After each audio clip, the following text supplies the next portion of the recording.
नमस्कार, मी डॉक्टर एकता, homeopathic consultant, कॉस्मेटॉलॉजिस्ट, ट्रायकोलॉजिस्ट, Dombivli waste. आपण मागच्या व्हिडिओचं कंटिन्युएशन करतोय, कारण खूप मोठे मोठे व्हिडिओ हे बोलायला गेले विषय तर तास 2-2 तास पण कमी पडतील असे विषय आहेत. सो तुम्हाला सोप्या भाषेमध्ये छोट्या व्हिडिओजमध्येही मी नॉलेज देण्याचं काम करते. लास्ट व्हिडिओमध्ये आपण पाहिलं होतं हार्मोन्स आणि कोलेस्ट्रॉलचा काय संबंध आहे, स्पेशली थायरॉइडचा. मग आता आपण त्याच्यामध्ये पुढे जाऊन बघूया की आपण हा डॅमेज जो ऑक्सिडेटिव्ह स्ट्रेस आहे तो थांबवता कसा येईल किंवा त्याच्यामुळे तो वाढला तर काय कॉम्प्लिकेशन्स होतात. सो आपण बघितले इंजुरी म्हणजे जखमा, आपल्या ब्लड पाईपला ज्या जखमा होतात त्या भरायला कोलेस्ट्रॉल येतं आणि मग तो कोलेस्ट्रॉल आपल्याला त्या जखमा भरतं. पण तुम्ही विचार करा, ती जखम भरताना आता मी फोटो दाखवते, त्याच्यामध्ये तसं आहे बघा, पाईप आहे, पाईप मधून ब्लड जात आहे, पण कुठेतरी कोलेस्ट्रॉलची गादी तयार झालेली आहे, कारण तिथे आधी कुठेतरी जखम झाली असणार. त्या जखमेला कोलेस्ट्रॉलने पॅक केलंय. आता कोलेस्ट्रॉल हा तर घट्ट असतो, मेणासारखा चिकट असतो, तो त्याच्यात आतमध्ये लेअर बनवून राहतो आणि पाणीदार ब्लड त्याच्यावरून फ्लो होत असतं. पण ते पाणीदार ब्लड मध्ये जे टॉक्झिन्स आहेत, विषारी पदार्थ आहेत, ते पुन्हा तो उंचवटा जो आहे ना, त्या उंचवट्याच्या मागे पुन्हा अडकत जातात किंवा त्याला आपटत राहतात की तिथे पुन्हा पाईपला डॅमेज होतो, परत कोलेस्ट्रॉलची लेवल तिथे तयार होते. असं करत करत एकावर एक लेअर वाढत हळूहळू पाईपची रुंदी कमी व्हायला लागते. पाईपची विड्थ म्हणतो आपण, आतून जी पोकळी आहे ती हळूहळू कमी व्हायला लागते. आता त्याला कारणीभूत आपणच आहोत. आपणच काही माही पोटामध्ये टाकून किंवा कसंही आपण आपल्या लाईफस्टाईलचा दुरुपयोग करून किंवा नीट आपण आपली लाईफस्टाईल न ठेवून, हेल्दी लाईफस्टाईल न ठेवून, फक्त फिजिकली नाही सांगत आहे मी किंवा खाण्यातून नाही सांगत आहे, मेंटली, इमोशनली, फिजिकली, हार्मोनली सगळ्याच बाबतीत आपण कुठेतरी डिस्टर्ब करतोय आणि त्याचा ब्लड मध्ये इम्पॅक्ट दिसतोय. आणि मग एका लेवलपर्यंत तो एवढा छोटा पाईप होऊन जातो. आता ब्लड तर तिथे जायला पाहिजे, पुढे मग कुठलाही ऑर्गन असू शकतो, तुमचा पायही असू शकतो, पायाची बोटं आहेत, ब्रेन असू शकतो, हार्ट असू शकतो, कुठलाही पार्ट असू शकतो. पुढे पोचवायचंय. जसं ब्लड प्रेशरच्या सिरीजमध्ये सांगितलं होतं तसंच सांगते, शेतात पाणी सोडायचंय, पण शेतात पाणी सोडायच्या पाईप मध्ये जर कचरा अडकून बसला असेल तर पुढे पाणी जाईल का? मग शेत सुकून जातं ना, तिथलं पीक खराब होऊन जातं.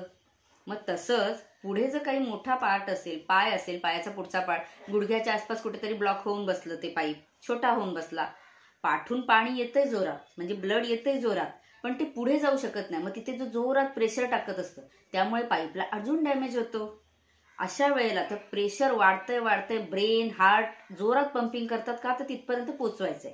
कारण तिकडचा भाग सांगत असतो की मला ब्लड कमी पडतंय, मला द्या ब्लड अजून. त्यामुळे हार्ट पंपिंग करून मग अशा वेळेला ब्लड प्रेशर्स वाढतात. सो बघितलं, तुम्हाला ब्लड प्रेशरच्या सिरीजमध्ये मी सांगितलं होतं कोलेस्ट्रॉलचं कनेक्शन काय आहे प्रेशर सोबत. सो ते वाढतं, त्याच्याने ब्लड प्रेशर वाढतं. बरं, ब्लड प्रेशर वाढल्यावर जोरात फोर्सनी ब्लड येतंय म्हटल्यावर पाईप्सना अजून डॅमेज होतो. आता पाईपना अजून डॅमेज झाला मग काय होणार? कुठेतरी जिथे मोठी क्रॅक किंवा खूप पातळशीर झालेली असेल, तिथे सुकली असेल, ड्राय झाली असेल, आतून स्क्रॅच मोठ्या बसले असेल, तिथे काय होईल? पाईप फुटून जाईल ना. पाईप तिथल्या तिथे फुटला. आता आपल्या ब्लडला सवय बघा, स्किन मधून कुठूनही ब्लड बाहेर आला की लगेच गोठून जातो, तो वाहत नाही राहत. आपल्या शरीराला तीही सवय आहे, कंटिन्यू वाहत राहायला नको, त्याची गुठली बनून जाते. मग तो बाहेर येऊन पाईपच्या बाहेर जरी आला तरी आतल्या आत गुठली बनते. मग ती गुठली जिथे बनली आहे तिथे पुढे ब्लड सप्लाय जाणार नाही, त्यामुळे तिकडचा भाग सुन्न होऊन जातो, तिकडचा भाग काम करायचा बंद करतो. मग आता विचार करा, जिथे ब्लड सप्लाय पोचत नाहीये आणि जो भाग काम करायचा बंद होतोय, तो ब्रेन असला तर, तो हार्ट असला तर, ते पाय असतील तर, कुठेही होऊ शकतं. हात, पाय, डोळा, कान, कुठेही रक्ताची गुठळी येऊन तिथे साचून अडकून बसू शकते. मग काय होईल?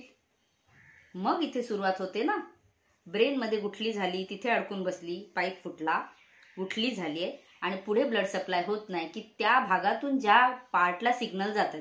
फॉर एक्झाम्पल, इथे पाईप फुटला, इथून सिग्नल कुठे जातो? क्रॉस साईडला जातो, म्हणजे इथून आपल्या ह्या हाताला आणि ह्या पायाला जाऊ शकतो, ह्या बॉडीला जातो. पण इथे डॅमेज झालाय त्यामुळे इकडे ब्लड सप्लाय होणार नाही, सिग्नल सप्लाय होणार नाही, मग तो पॅरालिसिस, अर्धा आपण बसतो म्हणतो. तसंच विचार करा, हार्टला असं झालं तर हार्ट तर पंप करून सगळ्या बॉडीला ब्लड पोचवतंय, पण हार्टलाच रक्तपुरवठा नाही झाला, मग तिथला भाग काम करायचा बंद झाला, पंपिंग होईल का? धडधड धडधड धडधड धडधड अचानक एवढाच राहिला, ना त्याला सैल होता येते ना आखडता येते, काय होईल? काही क्षणांमध्येच होते ना गडबड. मग म्हणतो आपण हार्ट अटॅक आला. पण त्याला कारणीभूत कोण आहे? फक्त कोलेस्ट्रॉल आहे का? आपणच केली ना काहीतरी गडबड. बरं झाली, डॅमेज झाला, कोलेस्ट्रॉल कळला, त्याच्यानंतर पण ते वाचवता येतं, कोलेस्ट्रॉल लेवल कमी करता येते.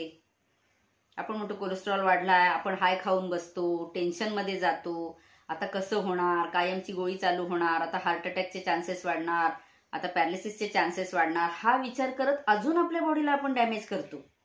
पुढे काय होईल हा विचार करण्यापेक्षा त्यातून बाहेर कसं पडता येईल याचा विचार केला तर जास्ती बरं पडेल ना.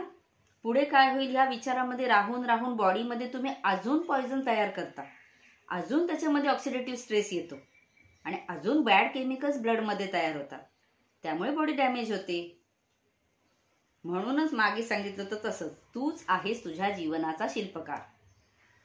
त्यामुळे हे जर डॅमेज वाचवायचे असतील ना तर आपणच लक्ष नीट दिलं पाहिजे. आता हे डॅमेज वाचवायचे कसे याचा आपण पुढच्या व्हिडिओमध्ये आपण शूट करूया. व्हिडिओ एंडपर्यंत पाहिल्याबद्दल थँक्यू. लाईक करा आपल्या चॅनलला, सबस्क्राईब करा आणि इतरांनाही शेअर करा, जेणेकरून इतरांच्या नॉलेजमध्ये पण भर पडेल.